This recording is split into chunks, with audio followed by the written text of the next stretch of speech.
Welcome to another edition of Around the Table with Stacy Smith as we take a look at the economy and investing. If you want to take out a loan to buy a car or a house, your credit rating has to qualify you as a good risk for that loan. And it's not just you who has a credit rating. So does the United States government. And that rating took a hit last week. What does that mean, and could it have an effect on your stock holdings? Well, that is part of our discussion today on Around the Table with Stacy Smith, and I'm going to introduce you now to my panel of experts who are going to talk about this and a lot of other topics as well. Let me introduce them to you now, and I'll start with Carrie Coghill. Carrie is the president and CEO of Coghill Investment Strategies, which is headquartered here in Pittsburgh. Carrie's been recognized by Forbes as one of the top women wealth advisors in the country. Also seated at the table is Frank Rossetti. Frank is the managing director of HF Management Company, which is part of an alternative asset partnership. Frank's background includes 50 years in the investing business, and he helped to establish Harvest Financial here in Pittsburgh, where he was the executive chairman. Across the table, we find Kim Forrest. Kim is the chief investment officer and the founder of Boca Capital Partners. Kim has a dual background in both finance and in software engineering, and you may have seen Kim in her many appearances on CNBC and Fox Business and also on Bloomberg. And with a chair at the table and ready to go is Michael Godwin with Fergasso Advisors. Michael has a solid career in investing and is the chief investment officer for Fergasso Financial Advisors. And again this year, by the way, Fergasso Advisors is listed among Barron's National Top 100 Independent Advisors. Once again, thank you all for joining me for Around the Table with Stacy Smith. So let's go ahead and get into our topics today. The stock markets were on a solid climb higher, nearing their all-time highs, when Fitch Ratings downgraded the U.S. government's credit rating. That news sent the markets to the downside. So, Michael, the question is why? What does credit ratings of the U.S. government have to do with your stock or bond holdings? It's a good question, Stacy. But let me maybe take a step back just to give viewers a little more context there. There are essentially three big rating agencies in the U.S., S&P, Standard & Poor's, Fitch, and Moody's. And all three of those agencies, they analyze bonds that are issued by companies and the U.S. government. And then they rate those bonds based on the company's or the government's ability to repay back that loan. So the AAA rating is the highest rating available, essentially saying that bonds are as close to risk-free as you can get without actually being risk-free. Now, back in 2011, during yet another debt ceiling standoff in Washington, S&P actually downgraded the U.S. debt from AAA to AA+. And the market at that time, it sold off temporarily once the downgrade was issued. And we all know that over the next decade plus, the market did very well, hitting a number of all-time highs. So I suspect that this will be sort of the same. I don't think the market's going to, be on a tear like we saw the last decade, but I think the markets will look past this downgrade and begin to focus on other economically sensitive issues. But again, one of the reasons why the market sold off last week is because stocks don't like uncertainty, and downgrading the U.S. government's debt leads to a little bit of uncertainty on the government's ability to repay those obligations. And I think, again, that's why the market sold off. But going forward, I just don't think it's going to matter all that much to stocks. It will likely have a negative effect, at least in the short term, on the bond market. And we saw that last week, certainly, as interest rates started to climb higher. And that might play out a little bit more going forward.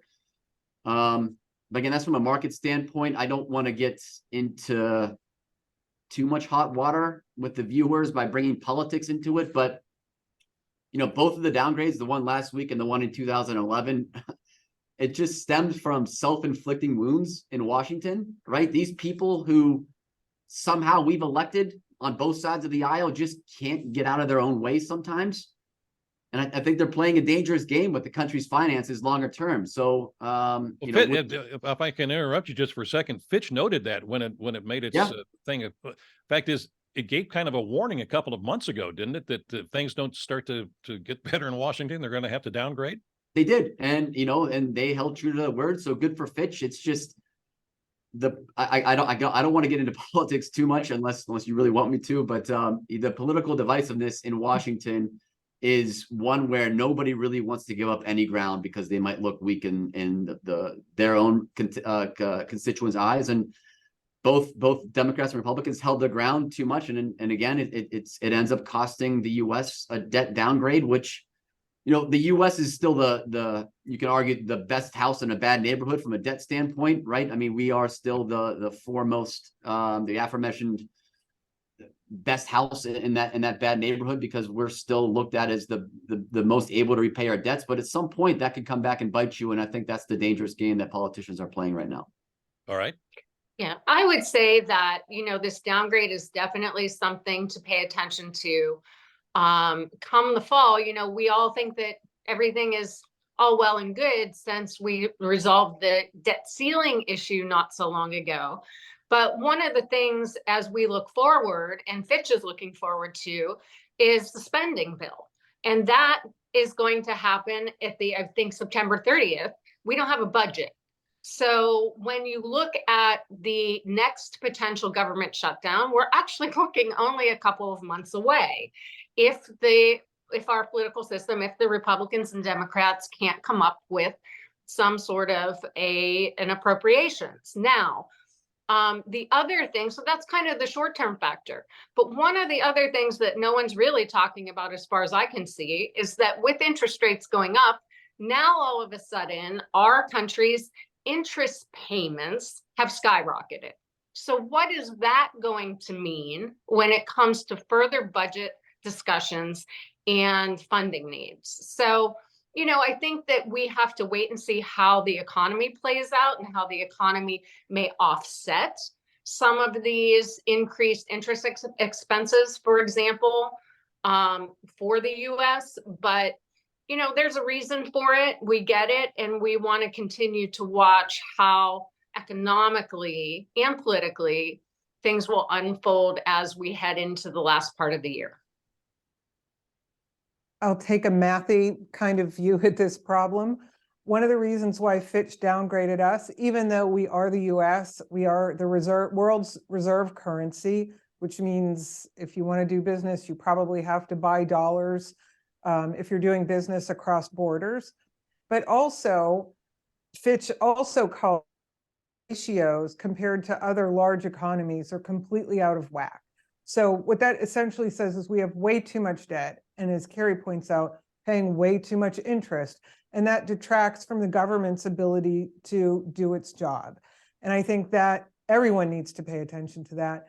But you have to look at your portfolio and realize that there might be fewer dollars sloshing around from the government.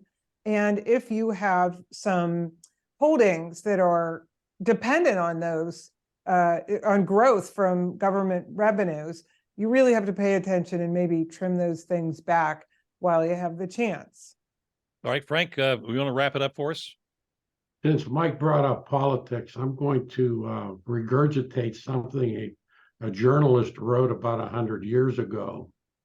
Was it me? No, I don't think you're that old. You're close though, Stacy. And the man was from Britain. His name was Ernest Benn. Winston Churchill repeated him and often gets credit for this, but what Ernest Benn penned was, well, that kind of rhymed. I didn't mean that. Politics is the art of looking for trouble, finding it everywhere, misdiagnosing it, and then applying the wrong remedies. Now, that quote was over 100 years ago. So everyone who's worried about Washington, ignore it. This has been going on for hundreds of years, and we've managed to muddle through. As far as Fitch is concerned, they did, Standard & Poor's did this 12 years ago, which in the ranking of rankers, when it comes to bonds, Moody's, I believe, first, Standard & Poor's is probably second, and Fitch is last. I personally think they're grandstanding. They're doing something to get their name in the paper so they can sell subscriptions, because quite frankly, I'm not at all worried about the ability of the United States to pay their debts. And all of us who analyze things, Fitch included, when it comes to the US government, they ignore the assets. They act like Yellowstone National Park doesn't exist. They act like the Fort Knox, forget the gold, the fort doesn't exist.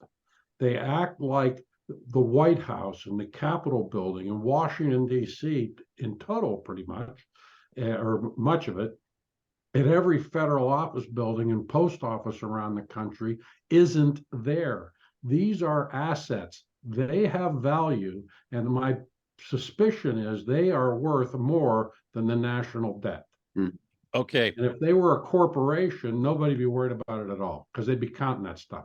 All right. We are way over our time limit on this one particular segment. So with that little bit of optimism, we'll take a break. We'll be back in just a moment.